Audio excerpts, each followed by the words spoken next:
ओम शांति।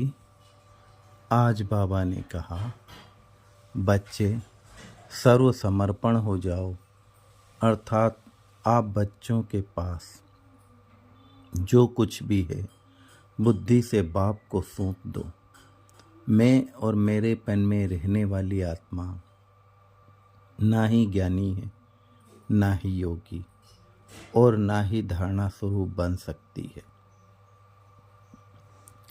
यदि किसी भी आत्मा के अंदर माइनर सा भी मैं और मेरापन है तो बाप समान बनना असंभव है। इसलिए बच्चे, मैं और मेरा इसका त्याग करो। सूक्ष्म रीति स्वयं की चेकिंग करो और चेंज करते जाओ। निमित्त बन कार्य व्यवहार में आओ, तब ही आप कर्म के प्रभाव से बचे रह सकते हो।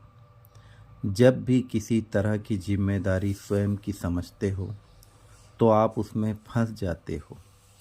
यदि उस कार्य की जिम्मेदारी कोई और संभाल ले तो आप हल्के रहे अन्य कार्य कर सकते हो।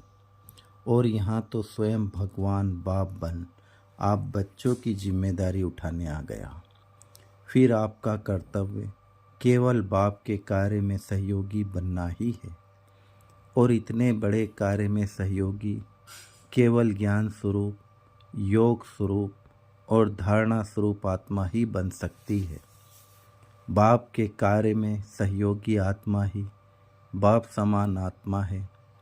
जिस बच्चे को बाप पर 100% निश्चय है वो ही सर्व समर्पण हो सकता है और बाप समान बन सकता है। देखो बच्चे, इस समय बाप केवल आप विशेष बच्चों के कल्याण के लिए ही आपको पढ़ाने आया है। बस आप बाप पर निश्चय रखो। देखो, भक्ति में भी गायन है कि भगवान के घर देर है, अंधेर नहीं। जिस पर भगवान की नज़र है उसका कोई बाल बांका भी नहीं कर सकता। और यहाँ तो स्वयं भगवान आपका अपना बन गया। भला कभी किसी बाप अपने सपूत बच्चों का कल्याण देख सकता है क्या? नहीं ना।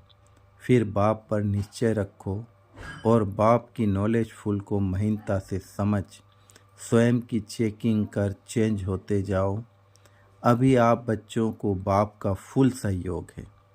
फिर तो हल्के रहो, खुश रहो और उमंग उत्साह के साथ बाप के संग रह अपनी मंजिल तक पहुँचो।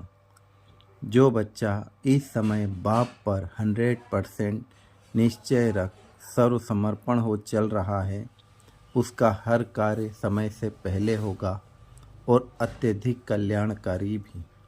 और जिस बच्चे के निश्चय में कमी है, अर्थात एक बल एक भरोसा नहीं है, उसका समय से पहले मंजिल पर पहुंचना असंभव है। ओम शांति।